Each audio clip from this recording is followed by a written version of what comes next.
আমি আপনাদের সামনে আজ খুবই গুরুত্বপূর্ণ একটি বিষয় নিয়ে কথা বলতে চাচ্ছি। সে বিষয়টা হচ্ছে বাংলাদেশকে ইসলামী প্রজাতন্ত্র বা ইসলামী রাষ্ট্র প্রতিষ্ঠা করার একটি গুরুত্বপূর্ণ সময়ের মধ্যে আমরা এসে গেছি। বর্তমান সময়টা এমনই একটি সময়, বিশেষ করে 2026 সালে যে নির্বাচনটা হতে যাচ্ছে, এই নির্বাচনটা ইসলামপন্থীদের জন্য, আলেম ওলামা পীর মাশায়েখদের জন্য একটি গুরুত্বপূর্ণ সময়, একটি সুবর্ণ সময়।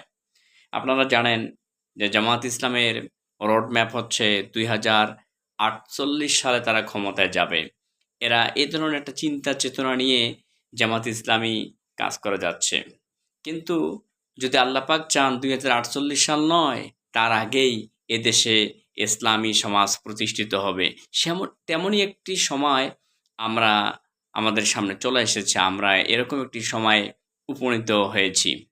এখন শুধুমাত্র আলেম ওলামাদের ঐক্য হলেই আলেম ওলামারা ক্ষমতায় যেতে পারবে আগামী নির্বাচনে ইনশাআল্লাহ। তো আমি আমাদের বাংলাদেশের সকল আলেম ওলামা, ইসলামী দল, সকল ইসলামী দলকে একটা আয়াত স্মরণ করে দিয়ে, কোরআনুল কারীমের একটি আয়াত স্মরণ করে দিয়ে আমি আমার আলোচনা শুরু করতে যাচ্ছি। সে আয়াতটি হচ্ছে সূরা আশ-শূরার ১৩ নম্বর আয়াত। আল্লাহ পাক এই আয়াতের মধ্যে বলছেন যে, শারা'a লাকুম মিনাদ-দীনি মা ওয়াস্সা বিহি নূহান ওয়াল্লাযী আওহাইনা ইলাইকা ওমা ওয়াসাইনা বিহি ইব্রাহিমা ওয়া মূসা ওয়া ঈসা আন আকিমুদ্দীনা ওয়ালা তাতাফাররাকু ফি। আমি এই আয়াতটার পূর্ণ অনুবাদ করতে চাচ্ছি না, শুধু শেষেরটাই আমি বলতে চাচ্ছি যে আল্লাহ পাক বলছেন আন আকিমুদ্দীনা ওয়ালা তাতাফাররাকু ফি। যে আল্লাহ পাক বলছেন যে এই দ্বীনকে প্রতিষ্ঠা করার জন্য, দ্বীন মানে হচ্ছে ইসলামী সমাজ, এই ইসলামী সমাজকে প্রতিষ্ঠা করার জন্য তোমরা পরস্পর বিচ্ছিন্ন হও না। বলা হয় নাই যে পরস্পর ইখতিলাফ করো না, বলা হচ্ছে বিচ্ছিন্ন হও না। আমাদের মেজর যে পয়েন্টটি বর্তমান, সে পয়েন্টটি হচ্ছে যে আমাদের ঐক্যবদ্ধ থাকতে হবে ইসলাম প্রতিষ্ঠার ক্ষেত্রে। আমাদের মধ্যে ইখতিলাফ থাকবে, এটা কিয়ামত পর্যন্ত থাকবে।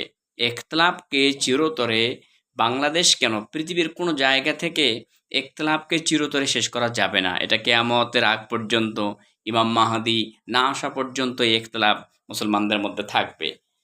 কিন্তু ইফতিরাক থাকতে পারে না। পরস্পর আমরা বিচ্ছিন্ন কেন হব? অবশ্যই আমাদেরকে সকলকেই ইসলাম প্রতিষ্ঠার ক্ষেত্রে, ইসলামী আইন বাস্তবায়নের ক্ষেত্রে ঐক্যবদ্ধ হতে হবে। আমরা গতকাল থেকে মিডিয়া একটা জিনিস দেখতেছি, সেটা হচ্ছে যে সকল ইসলামী রাজনৈতিক দল একটি প্ল্যাটফর্মে আসার চিন্তাভাবনা করেছেন। এই ইসলামী দলগুলোর মধ্যে আছে জামায়াতে ইসলামী, ইসলামী আন্দোলন বাংলাদেশ, খেলাফত মজলিস, নিজামে ইসলাম এবং খেলাফত আন্দোলন। এই ৬টি ইসলামী দল তারা প্রাথমিকভাবে, চূড়ান্তভাবে আলোচনায় উপনীত হয়েছেন যে আগামী নির্বাচনে একটি ভোটের বাক্স তারা রাখবে। বিএনপির বিপরীত একটি শক্তি, এই ইসলামী শক্তি দাঁড় হয়ে যাচ্ছে ইনশাআল্লাহ।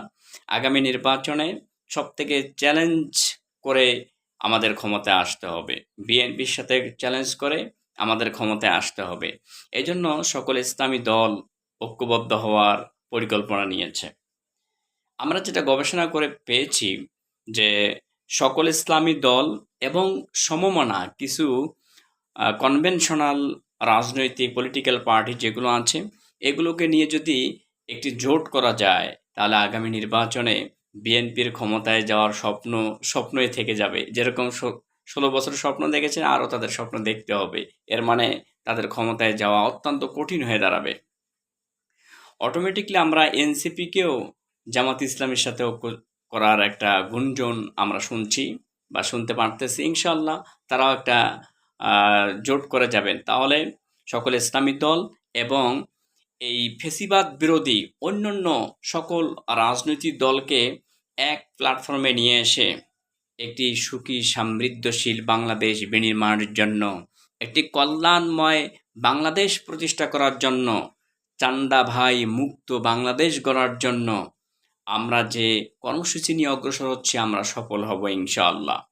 এবং বাংলাদেশ থেকে চিরতরে চাঁদাবাজ, ধর্ষণ, জিনা, ব্যভিচার, দুর্নীতি, মাস্তানি এগুলো বন্ধ করতে হলে ইসলামী শক্তিরই প্রয়োজন।